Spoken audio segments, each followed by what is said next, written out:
ത്രിഗണ വൈഭവത്തിൽ, ഈ ശ്രീരാമൻ്റെ ത്രിഗണ സിദ്ധാന്തത്തിൻ്റെ അടിസ്ഥാനമായിട്ടാണ്, ദൈവ ജൈവ ശൈവ വേദ സിദ്ധാന്തത്തിൻ്റെ അടിസ്ഥാനമായിട്ടാണ് ഓരോ ക്ഷേത്രങ്ങളുടെയും നിർമ്മിതി. ഞാൻ എല്ലായിടത്തും പറയുന്ന ഒരു വാക്കുണ്ട്, 5 സെൻറ്റോ 10 സെൻറ്റോ 50 ഏക്കറോ കിട്ടിയാൽ അവിടെ ചെയ്യാൻ പറ്റുന്ന ഒന്നല്ല ക്ഷേത്രം. ഇപ്പോൾ എവിടെയെങ്കിലും അങ്ങ് ശിവക്ഷേത്രം എന്നൊരു ബോർഡ് കണ്ടു, ആ സ്ഥലത്ത് മണ്ണിനാണ് പ്രാധാന്യം എന്ന് ഉറപ്പിക്കാം അങ്ങക്ക്. ആ ശിവക്ഷേത്രം എന്ന ബോർഡ് കണ്ടാൽ അവിടെ പ്രാധാന്യം ആ പ്രോട്ടോൺ എന്ന് പറയുന്ന കണത്തിലെ, മണ്ണും ജലവും ചേർന്നതാണ് പ്രോട്ടോൺ, ആ പ്രോട്ടോൺ എന്ന് പറയുന്ന കണത്തിലെ മണ്ണിനാണ് പ്രാധാന്യം. അപ്പോൾ അങ്ങക്ക് വേറൊരു കാര്യം കൂടി ഉറപ്പിക്കാം, അവിടെ ജലത്തിന് ഇച്ചിരി ലഭ്യതക്കുറവുണ്ട് എന്ന് തന്നെ വിചാരിക്കാം. അവിടെ ക്ഷേത്രത്തിലൊരു മണിക്കിണർ മാത്രമേ ഉണ്ടാവുള്ളൂ, ശിവക്ഷേത്രം എന്ന് കണ്ടാൽ. അപ്പോൾ ആരെങ്കിലും അവിടെ സ്ഥലം മേടിക്കാൻ വരുവാണെങ്കിൽ അങ്ങക്ക് എന്ത് പറയാം, അവിടെ വെള്ളത്തിന് ഇച്ചിരി ഷോർട്ടേജ് ആണ് കേട്ടോ, ശ്രദ്ധിച്ചേക്കാം. തീർച്ചയായിട്ടും പറയാൻ പറ്റും. അതേസമയം ആ ബോർഡ് മഹാദേവ ക്ഷേത്രം എന്നാണെങ്കിൽ ധൈര്യമായിട്ട് അവിടെ പോയി താമസിച്ചോട്ടോ. ക്ഷേത്രം എന്ന് പറഞ്ഞാൽ വസിക്കേണ്ട ഇടമാണ്.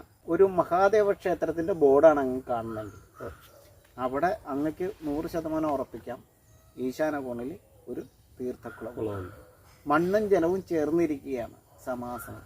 അവിടെ ഒരു വെള്ളത്തിന്, അതായത് ജലത്തിന് ലഭ്യതയുണ്ട്, ദുർലഭമല്ല. അപ്പോൾ മഹാദേവ ക്ഷേത്രം എന്ന് പറഞ്ഞാൽ മണ്ണിനെയും ജലത്തെയും സപ്പോർട്ട് ചെയ്യേണ്ട ഇടമാണ്, ചേർന്നിരിക്കേണ്ട ഇടമാണ്. അതിനു വേണ്ടിയിട്ടാണ് അവിടുത്തെ ആ ക്ഷേത്ര സംവിധാനം. മറ്റൊന്നും കൂടി പറഞ്ഞിട്ട്, അതായത് ഒന്നും കൂടി ക്ലിയർ ആവാൻ വേണ്ടിയിട്ടാണ്, ഒരു വിഷ്ണു ക്ഷേത്രം എന്ന് മാത്രമാണ് ബോർഡ്. അങ്ങക്ക് ഉറപ്പിക്കാം അവിടെ ജന്തുലോകത്തിന് പ്രാധാന്യമില്ല, സസ്യപ്രകൃതിക്കാണ് പ്രാധാന്യം. അതേസമയം അവിടെ മഹാവിഷ്ണു ക്ഷേത്രം എന്നാണെങ്കിൽ അവിടെ വസിക്കാം അങ്ങക്ക് സുഖമായിട്ട്.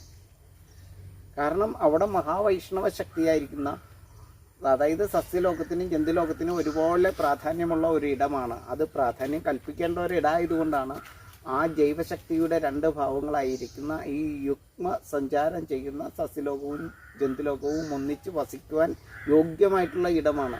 അങ്ങനെ ആ സസ്യലോകത്തെയും ജന്തുലോകത്തെയും ഒന്നിച്ച് പരിപാലിക്കേണ്ട ആ ഇടമാണ് ആ ക്ഷേത്രദേശം, മഹാവിഷ്ണു എന്ന് കണ്ടാൽ.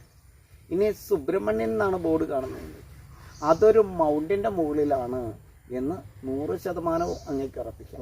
അവിടെ മഴ പെയ്യുന്നതിന് കാരണം ആ മൗണ്ടാണെന്നും അങ്ങക്ക് വിശ്വസിക്കും. സാധാരണ എല്ലാവരും വിചാരിച്ചിരുന്നില്ല, ശിവക്ഷേത്രം എന്ന് കണ്ടാലും മഹാദേവ ക്ഷേത്രം എന്ന് കണ്ടാലും മഹാക്ഷേത്രം എന്ന് കണ്ടാലും ശിവക്ഷേത്രം എന്നുള്ള സങ്കല്പം മാത്രമേ ഉള്ളൂ. ഇത് അങ്ങ് പറയുന്ന വേർതിരിച്ച് മനസ്സിലാവുന്നില്ല. ഇനി അന്തിമഹാകാളൻ എന്ന് വിചാരിക്കുക, അന്തിമഹാകാള ക്ഷേത്രം എന്ന് പറഞ്ഞാൽ ആ ഒരു ചെറിയ കുന്നിൻ്റെ മുകളിലാണ്. അവിടെ നിന്നാൽ അസ്തമയം കാണാം, അതിന് പടിഞ്ഞാറ് ഭാഗത്ത് തീർത്ഥമുണ്ട് എന്നാണ് ഓർക്കുക. അത് ശരി. രുദ്രനാണെന്ന് പറഞ്ഞാലോ വെള്ളം കിട്ടില്ല, രൗദ്രഭാവം തന്നെയാണ് ചെയ്യുന്നത്. രുദ്രാക്ഷം പോലെ ഉണങ്ങി വരേണ്ട ഒരു മൗണ്ടിൻ്റെ മുകളാണ്, അത് ഉയർന്ന പ്രദേശമാണെന്ന് ശരിയാ. അതിന് തെക്കോട്ട് ചരിവാണെന്നും കൂടി അകക്കണ്ണിലൊന്ന് കാണാം. ഇത്ര വൃത്തിയായിട്ടുള്ള ശാസ്ത്രമാണ് ക്ഷേത്രത്തിൽ. ശിവനും അകക്കണ്ണുണ്ട്, 3-ാം തൃക്കണ്ണിൽ അഗ്നിയാണ്.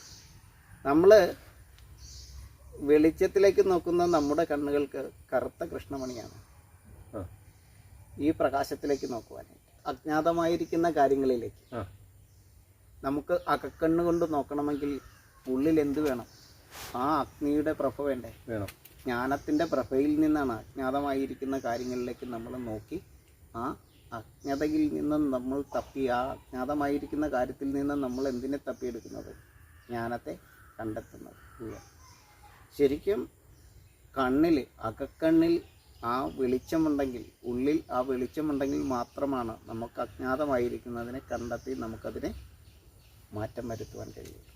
ഈ കണ്ണുകൊണ്ടാണ് ആര് നോക്കേണ്ടത്? നൈഷ്ഠിക ബ്രഹ്മചാരികൾ പ്രപഞ്ചത്തെ കാണേണ്ടത്. അകക്കണ്ണുകൊണ്ട് നോക്കണം. ശൈവശക്തിയായിരിക്കുന്ന ഈ ഭൂമിയുടെ, ബ്രഹ്മശക്തിയായിരിക്കുന്ന ആ നമ്മളുടെ ഓരോരുത്തരുടെയും ഉള്ളിലുള്ള അകക്കണ്ണ് കൊണ്ട് വീക്ഷിക്കുമ്പോൾ മാത്രമാണ് ഈ ക്ഷേത്രത്തെ എല്ലാം ഇതേ രീതിയിൽ നമുക്ക് കാണാൻ പറ്റുന്നത്. അപ്പോൾ രുദ്രനാണ് ശിവൻ എന്ന് പറഞ്ഞാൽ, ശിവൻ രുദ്രനാണ്, പക്ഷെ സ്വഭാവത്തിൽ വ്യത്യാസം. അന്തിമഹാകാളനാണെന്ന് പറഞ്ഞാൽ വ്യത്യാസമുണ്ട്.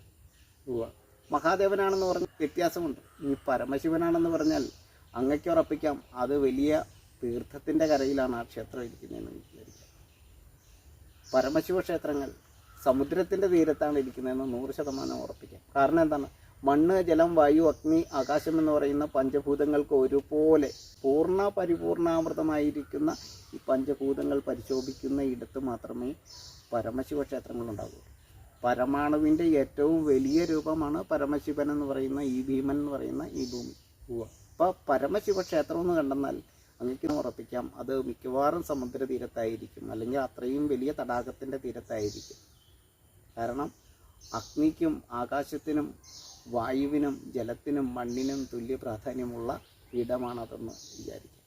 അപ്പം നമ്മളുടെ പൂർവികരുടെ ഈ ജ്ഞാനദൃഷ്ടിയിൽ തെളിഞ്ഞിട്ടുള്ള ഉദിച്ചിട്ടുള്ള ഈ ശാസ്ത്ര വൈഭവത്തിൽ നിന്ന് മഹാശാസ്ത്ര നിലയങ്ങളായിട്ട് ഉയർന്നു നിൽക്കുന്ന ക്ഷേത്രങ്ങൾക്ക് ഓരോ ക്ഷേത്രത്തിനും ഓരോ വൃക്ഷങ്ങളെപ്പോലെ ഓരോ ജനിത ഘടനയുണ്ട്. ആപ്പിൾ തിന്നുന്ന രീതിയിൽ ഓറഞ്ച് തിന്നാൻ പറ്റില്ല അല്ല. അപ്പോൾ ഓരോ ക്ഷേത്രങ്ങൾക്കും ഓരോ ജനിത ഘടന, ഓരോ ആചാരവിശേഷങ്ങളുണ്ട്. അവിടെ ഇപ്പോൾ ശബരിമലയിലെ ആചാരത്തിലേക്ക് വരുമ്പോഴാണ് നമ്മൾ ഈ കാര്യങ്ങളെല്ലാം പറഞ്ഞു വന്നത്.